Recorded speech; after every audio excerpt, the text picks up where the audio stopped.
ओम नमः शिवाय। तो आइए आज हम लोग जानने वाले हैं श्रावण सोमवार आने वाले हैं। तो श्रावण सोमवार के दिन आपको महादेव के कोई भी मंदिर में आपको क्या दान करना है। आपको भगवान शिव के मंदिर में आपको बेलपत्र के वृक्ष को, आपको बेलपत्र के पेड़ को, 3 बेलपत्र के पेड़ आप कोई भी महादेव के मंदिर में दान करिए या अपने हाथों से वहाँ जाके आपको लगाना है पेड़ को। और जिस तारीख को आप वो पेड़ लगाओगे अगले साल उस तारीख के श्रावण सोमवार तक आपको उसको जल अर्पण करना है और हर रोज़ उसको दिया लगाना है, दीपक लगाना है उसके सामने बैठ के आपको पूजा करना है, आपको मंत्र जपने हैं।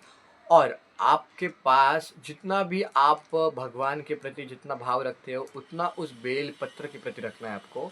इससे क्या होगा, आपकी जो भी मनोकामना होगी, जो भी इच्छा होगी, वो महादेव तक सबसे पहले पहुंचेगी।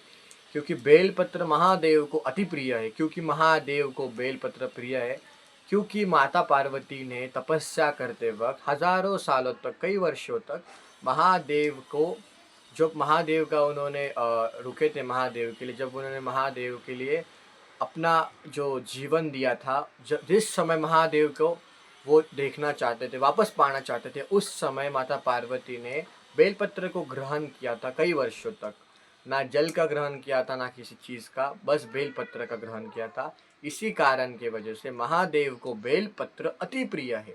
यदि आप बेलपत्र की पूजा करते हो, आप बेलपत्र के पेड़ की पूजा करते हो, तो आपकी इच्छा बाकी लोगों से पहले महादेव तक पहुँचेगी। और आपको उसका ध्यान रखना है, उसको बढ़ाना है वो पेड़ को अगले श्रावण सोमवार तक। और आपको एक चीज़ और करनी है, जैसे श्रावण सोमवार शुरू होता है तो आप भगवान शिव के लिए कोई भी दूध लेके जाते हो या कोई प्रसाद लेके जाते हो, तो भगवान शिव को पशुपतिनाथ भी कहा जाता है। भगवान शिव के मंदिर के बाहर बहुत सारे छोटे छोटे जो डॉग्स होते हैं, जो कुत्रा जिसको हम कहते हैं, कुत्र होता है, उनको आपको थोड़ा सा दूध जो भगवान के लिए आप लेके जाते हो उसमें से थोड़ा सा आपको दूध उनको देना है। क्योंकि आप यदि उनको दूध देते हो तो पशुपतिनाथ जो महादेव है उन तक वो पहुंचता है। महादेव बड़े प्रसन्न होते हैं। आप खुद सोचिए, जब आप सारा दूध, मतलब सारे लोग भगवान को चढ़ाते हो, और भगवान को तो सब चढ़ाते, लेकिन उन पशुओं का क्या, जिन पशुओं, जो पशु ना अपना अच्छा जानते ना वो बुरा जानते, वो किसी चीज़ का भेद नहीं करते पशु, और वो आपकी रक्षा भी करते, कभी की भी होगी उन्होंने। तो आपको उनको, आपको थोड़ा सा दूध या थोड़ा प्रसाद आपको जो बाहर जो पशु होते हैं उनको चढ़ाना है। और दूसरी बात, श्रावण के दिन आप जब पूजा करते हो भगवान की, तो आपको 3 बार करनी है। और ऐसा कहा गया है कि यदि आप त्रिकाल पूजा करते हो, इसको त्रिकाल पूजा कहते हैं, जो सुबह, दोपहर में और रात्रि में करते हैं, रात्रि में 10 के बाद आपको करनी है। और आपको महादेव की जो पूजा करोगे आप, उस वक्त जो प्रसाद होता है आप भगवान शिव को चढ़ाते हो, वो या तो आप लोगों में बांट देना, या तो आप पशुओं को खिलाना या गाय को खिलाना।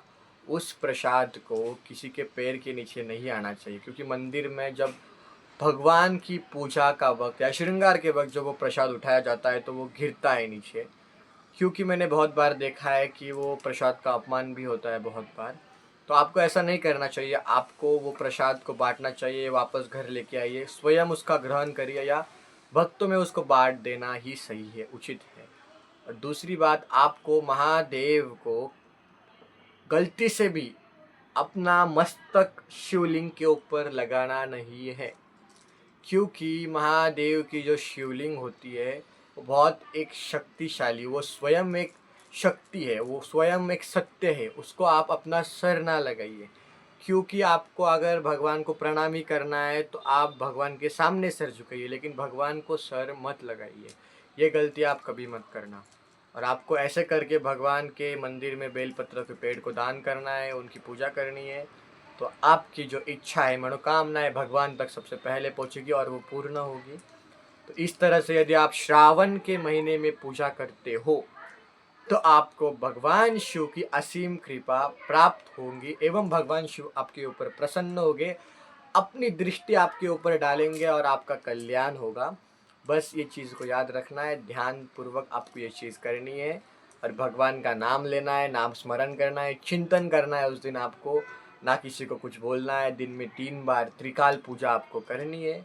बस ये चीज़ करिए, आपकी पूजा संपन्न हो जाएगी। हर हर महादेव।